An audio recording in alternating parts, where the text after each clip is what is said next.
नमस्कार, मैं हूं शशि। आइए झारखंड की टॉप 25 प्रमुख खबर जानते हैं। जेपीएससी 11वीं 13वीं और फूड सेफ्टी परीक्षा रद्द करने पर हाई कोर्ट का रोक। झारखंड हाई कोर्ट ने 11वीं 13वीं जेपीएससी और फूड सेफ्टी अफसर की परीक्षा रद्द करने के सरकार के आदेश पर रोक लगा दी है। जस्टिस दीपक रोशन की अदालत ने गुरुवार को 3 अर्जियों पर सुनवाई करते हुए इन परीक्षाओं को रद्द करने के आदेश पर रोक लगा दी।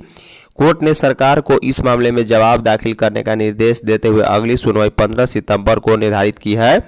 बता दें कि 18 अगस्त को सरकार ने इन दोनों परीक्षाओं समेत 22 परीक्षाओं को रद्द करने का आदेश जारी किया था। इसी आदेश के खिलाफ अदालत में 3 याचिकाएं दाखिल की गई थी।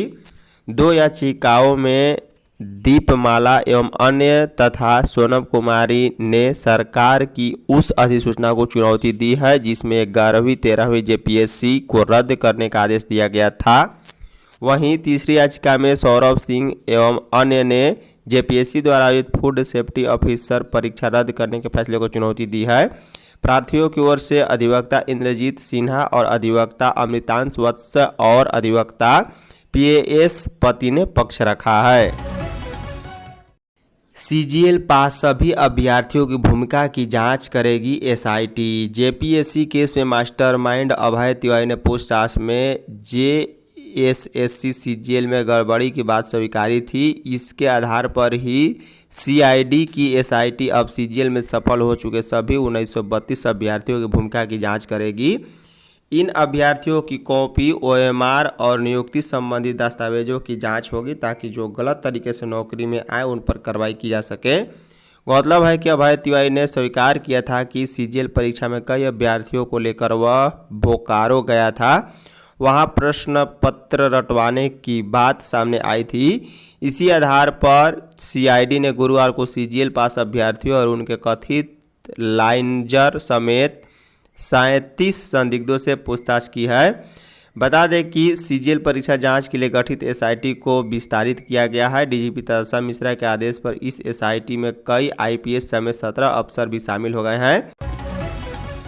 एमएमडीआर संशोधन कानून पर हर स्तर पर करेंगे विरोध, हेमंत सोरेन। झारखंड के मुख्यमंत्री हेमंत सोरेन ने केंद्र सरकार की नीतियों और खासकर माइंस एंड मिनरल्स एक्ट में किए गए संशोधन को लेकर तीखा हमला बोला है। उन्होंने कहा है कि झारखंड इस बदलाव का पुरजोर विरोध करेगा और लोकतांत्रिक, संवैधानिक तथा कानूनी स्तर पर इसकी लड़ाई लड़ेगा। झामुमो केंद्रीय समिति की बैठक गुरुवार को सीएम हेमंत सोरेन की अध्यक्षता में हरमू स्थित सोहराई भवन में हुई है। बैठक के बाद मुख्यमंत्री ने कहा है कि केंद्र ने राज्यों से बिना किसी सलाह मशविरा के कानून में ऐसा बदलाव किया है जिसका झारखंड जैसे खनिज संपदा से समृद्ध पर अपेक्षाकृत कमजोर राज्य पर दूरगामी और प्रतिकूल असर पड़ेगा। मुख्यमंत्री ने इसे दुर्भाग्यपूर्ण बताते हुए कहा है कि इसका सीधा प्रभाव प्रदेश के आदिवासी, दलित, पिछड़े, गरीब और किसान मजदूर वर्ग पर पड़ेगा। हेमंत सोरेन ने कहा है कि देश और राज्य के सामने इस समय कई ज्वलंत मुद्दे हैं। केंद्र सरकार लगातार नई नीतियां और निर्णय ले रही है जिसका असर देश के हर वर्ग पर पड़ रहा है। झारखंड के 100 अरब के रोड प्रोजेक्ट अस्वीकृत। केंद्रीय सड़क परिवहन एवं राजमार्ग मंत्रालय ने झारखंड के लिए स्वीकृत करीब 15,000 करोड़ रुपए की राष्ट्रीय राजमार्ग परियोजना में से लगभग 10,000 करोड़ की परियोजनाओं को डी सेक्शन अस्वीकृत कर दिया है। केंद्र ने इसके लिए समय पर भूमि अधिग्रहण नहीं होने, फॉरेस्ट क्लियरेंस नहीं मिलने और निर्माण कार्य में अपेक्षित प्रगति नहीं होने और तकनीकी स्वीकृतियों में देरी को आधार बताया है। इसी कार्रवाई को झारखंड के लिए बड़ा नुकसान माना जा रहा। बता दें कि हॉटगम्हरिया नवामुंडी बराई बोरू सड़क निर्माण से राज्य की राजनीति का पुराना विवाद रहा है।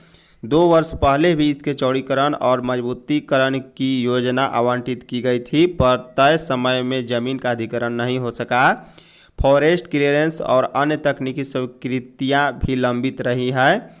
बता दें कि बीते 2 से 3 वर्षों में राष्ट्रीय राजमार्ग परियोजना के काम में बाधा, भुगतान में देरी और निर्धारित शर्तों का पालन नहीं होने जैसे मामले में 50 करोड़ से अधिक की राशि विभाग की कंटीजेंसी से काटी गई और संवेदकों को भुगतान किया गया है।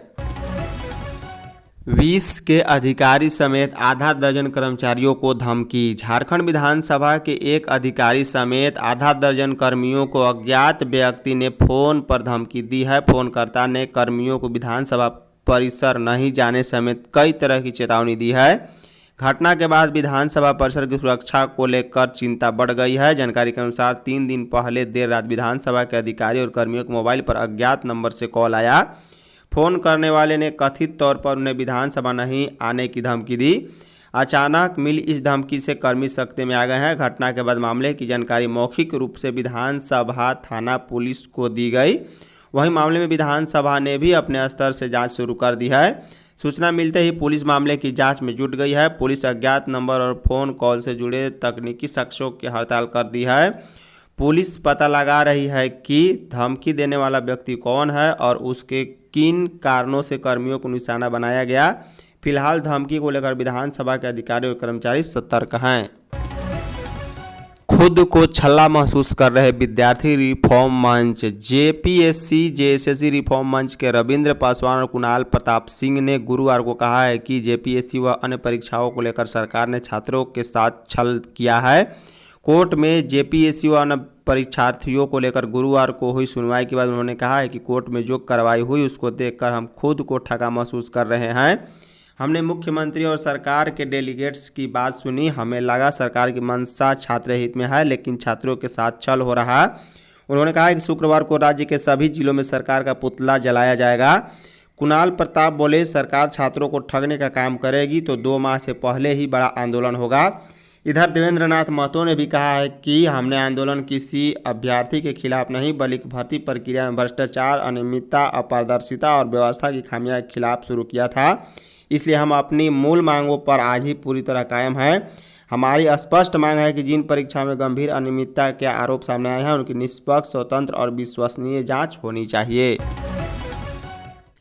एक ही कोर्ट में परीक्षा गड़बड़ी की सुनवाई। राज्य की विभिन्न प्रतियोगी परीक्षाओं में गड़बड़ी से जुड़े केस की सुनवाई अब एक ही विशेष अदालत में होगी। हाईकोर्ट के निर्देश पर रांची के प्रधान न्यायायुक्त ने आदेश जारी करते हुए परीक्षा धांधली से संबंधित सभी मुकदमों का क्षेत्राधिकार अपर न्यायायुक्त 1 की कोर्ट को सौंप दिया है। इन मामलों को न्यायालय में अलग श्रेणी एग्जामिनेशन केसेस के तहत सूचीबद्ध किए जाने लगा है।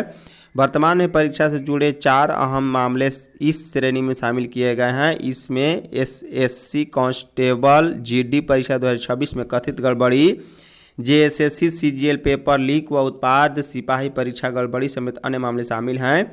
परीक्षा से जुड़े मामले में बड़ी संख्या में अभ्यर्थियों का भविष्य प्रभावित होता है। ऐसे मामलों में जांच, आरोपियों की भूमिका, प्रश्न पत्र लीक होने के आरोप और परीक्षा प्रक्रिया की निष्पक्ष जैसी महत्वपूर्ण बिंदु सामने आते हैं।